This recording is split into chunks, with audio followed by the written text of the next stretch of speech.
As all of you know, Dad has had his spate of challenges in the hospital, many of which, most of which he triumphed over. A couple of years ago, he was pretty unwell and we didn't know where it was going to go. And I penned him a poem that I wanted to share with you.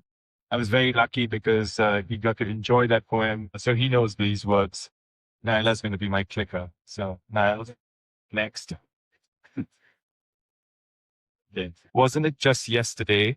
Our roles were reversed. 'Twas I that was vulnerable, whilst you the world traversed.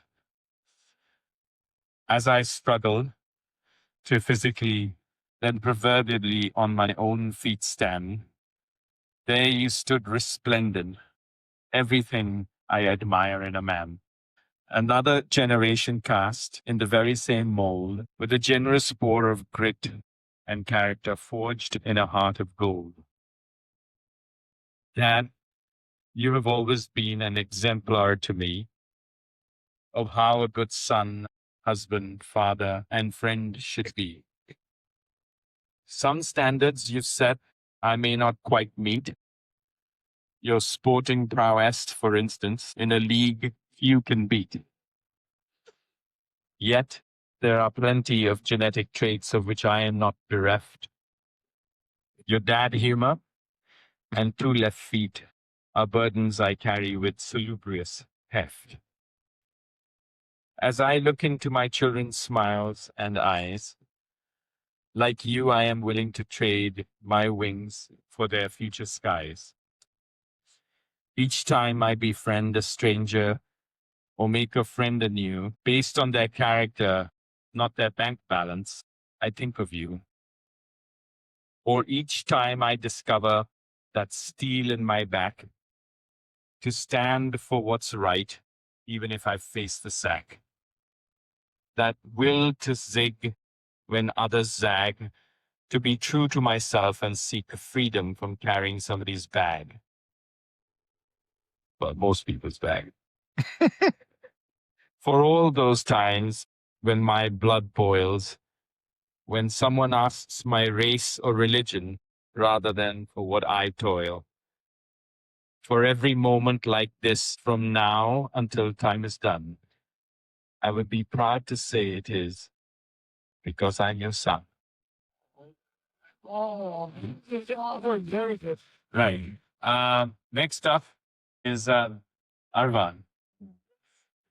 So the kids have put together some of the kids have put together some words. Describe how much I love you, and I still can't believe you were gone. You were the best grandfather I could have ever asked for. I find myself wishing I'd spent more time with you. I never imagined a small cough would have led to us saying goodbye so soon. I'd give anything for just a few more games of table tennis with you. I should have played more often. I never realized that our last match would truly be our last. Even when you were in the hospital, I never lost hope. I kept a positive feeling that you'd get better. And we'd be back at the table again. There's so many things we did together that I didn't realize were lost at the time. I gave you those two TT rackets so you could play forever. One for you now and one for me when we meet again. Please don't worry about us up there. We have everything under control. I now know that we were planning your 80th birthday in Goa. I now just wish we would have reached that milestone together. Since I know how much you love Chelsea, I'm going to support them now just as you did. I hope, I hope I made you proud of the boy I was, and I promise to make you proud of the man I will become. If I make it in life, I'm dedicating it all to you. Mom was upset thinking you wouldn't be at my graduation, but I know you'll be there, in spirit and in all of our hearts. They say that after a person passes, the brain plays your best memories for 7 minutes. I hope I was in yours, because I know for sure you'll be the star of mine. With all my love, your grandson Arvaan. I wish October wasn't the last time I saw you. I thought it was a regular visit to Pune. At first, I thought you would be out of the hospital shortly. You have battled your sicknesses many times and won. But this was a long battle, a one where you lost, but you won in our hearts. You lived, you laughed, you loved, you fulfilled life. I love you so much I can't put it into words. I wish I had spent more time with you. Maybe you'll meet Mama's dad and Julius if dogs go to heaven. I'm so lucky to have had you in my life. I hope you're pain-free up there. I miss you and I wish I could turn back time just to see you and hug you once more. You were more than just a father, grandfather, friend, and husband.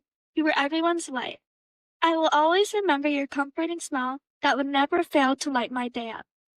I wish I would have acknowledged standing beside you, being in the same room as you, and talking to you, because you never know that could be the last time. Thank you for being the best dad I could ever imagine. You will forever be in my heart. Lots of love, Nyla. I miss you so much, Daddy. There are no words to explain how much I miss you. I wish I had been there to say a proper goodbye. If I had known the last time I hugged you was the last time, I would have hugged you longer. I would have stayed with you more. I would have savored every last moment. I missed your joyful smile and your warm hugs. You were always smiling when I saw you, and that made me feel happy and calm inside. Just being with you made everything feel better. Now, when I go to Pune, the house doesn't feel the same without you in it. I still love the house, but I miss you being there. I've never thought that you going to hospital would mean you wouldn't come back home. I would do anything to see you again for one more moment. You're the best grandfather I could ever wish for. You made my world brighter by just being you. Even though you're not here on earth with us anymore, you'll always hold a special place in my heart. I know you're watching over us and smiling. I love you, Daddy. Fly high. Hmm. I remember Ajit as the pesky little brother who we used to hit on the head every now and then when I used to step out of line. But the story one of the stories or memories that I'll always remember is as a little boy when I first joined school.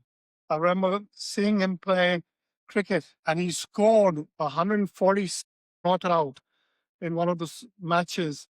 And I felt so proud. And he taught me how to play cricket, but I was never as good as him. And I felt a little jealous that he was such a good sportsman. The other story is a little funny one, but it was years after that. He was in college and I was in school still, and I came home. For some reason, we were sharing a room, and he'd been to a party, and he came back at night, and the next thing I knew, he put the lights on, and he woke me up. And I said, "Hey, what's happened? Is there a problem?" And he said, "No, I'm in love." And I said, "Sorry." And he lay and looking up, smiling. And he said, I've met the most wonderful girl. So I said, "What's her name?" He said, "I'm not too sure. But she kept smiling and laughing, at me. And I think, her name is Cindy." "I think so." I said, "That's a funny name. What's her real name?" He said, "I don't know. I'll have to find that one out." I remember rolling my eyes thinking, yeah, if she's already smiling and laughing at you, I think you got no chance. And happily, they got married, and it was lovely. They had 54 years together. And with that, I'll end now. Thank you. Thank you.